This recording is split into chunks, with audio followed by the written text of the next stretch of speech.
দুপুরের খাওয়া দাওয়ার পর কিছুটা ভাত বেঁচে গেছে, আর ভাবছো সেই ভাতটুকু দিয়েই যদি রাতের রান্নাটা হয়ে যেত তাহলে ভালো হতো। মানে নতুন একটা কিছু বানিয়ে নেওয়া যেত ওই ভাত দিয়ে। তো চলো, সেরকম একটা রেসিপি তোমাদের জন্য নিয়েই চলে এসেছি। যদিও দুপুরের বেঁচে যাওয়া ভাত দিয়ে কিন্তু অনেক রকমই রেসিপি বানানো যায়, তবে আজকে যে রেসিপিটা তোমাদের সাথে শেয়ার করছি সেটা একটু ইউনিক। তার জন্য প্রথম আর প্রধান উপকরণ যেটা, সেটা হচ্ছে এখানে লাগবে বিটরুট। তো আমি এখানে দুটো বিটরুট নিয়ে নিয়েছি, আর যেটাকে আমি একটুখানি ধুয়ে নিয়ে ভালো করে ছাড়িয়ে নিচ্ছি খোসাটা। তো খোসাটা ছাড়ানোর পর আরও একবার আমি ধুয়ে নিয়েছি, নেওয়ার পর এটাকে আমি 4 টুকরো করে নিচ্ছি। তো যতটা পরিমাণে লাগবে সেই বুঝেই নিতে হবে। তো এখানে 4 টুকরো করে নিয়েছি প্রত্যেকটা। এবারে কিন্তু একটু গ্রেট করে নিতে হবে, তো আমি এখানে গ্রেট করে নিচ্ছি। তোমাদের কাছে চপার মেশিন থাকলে তাহলে কিন্তু বিটরুটটাকে সেখানেই চপ করে নিতে পারো, একদম ছোট ছোট করে। তবে আমার কাছে ছিল না বলে আমি এখানে গ্রেট করে নিয়েছি। তো চলো যাবো এবারে মেন রান্নাতে। তার জন্য এখানে গ্যাস জ্বালিয়ে নিয়েছি, বসিয়েছি একটা কড়াই। কড়াইটা গরম হওয়ার সাথে সাথে পরিমাণ মতো তেল দিয়ে দিয়েছি। এবার এর মধ্যে বেশ কিছুটা চীনাবাদাম অ্যাড করে দিলাম।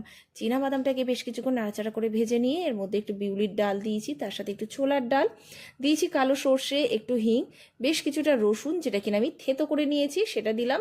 দেওয়ার পর দেখো তেলের মধ্যে ভালো করে একটু ভেজে নিয়েছি। রসুনের কাঁচা গন্ধ চলে গেলে এর মধ্যে দিয়ে দেবো দুটো শুকনো লঙ্কা আর বেশ কিছুটা কারি পাতা, আর দিয়ে দিচ্ছি টমেটো কুচি। তো এখানে দুটো ছোট সাইজের টমেটো একদম ছোট করে কেটে নিয়েছি, সেটাই অ্যাড করে দিলাম।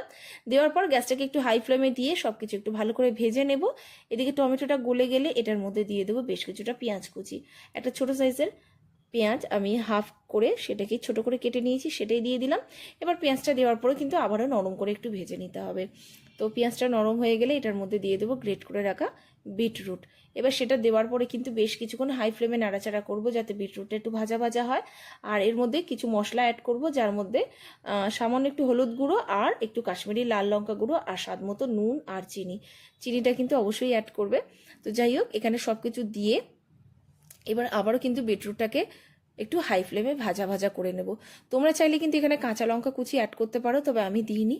তো এবার সব কিছু দেওয়ার পরে ভেজে নিয়ে এবার এটার মধ্যে দিয়ে দিতে হবে ভাতটা, যেটা কিনা দুপুরের বেঁচে যাওয়া আগে থেকেই রাখা ছিল।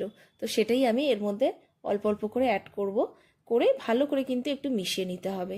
তো ব্যাস এইভাবে গ্যাসটাকে একটু হাই ফ্লেমে দিয়ে বেশ ভালো করে একটুখানি মিশিয়ে নিলে কিন্তু তৈরি হয়ে যাবে আজকের রেসিপি।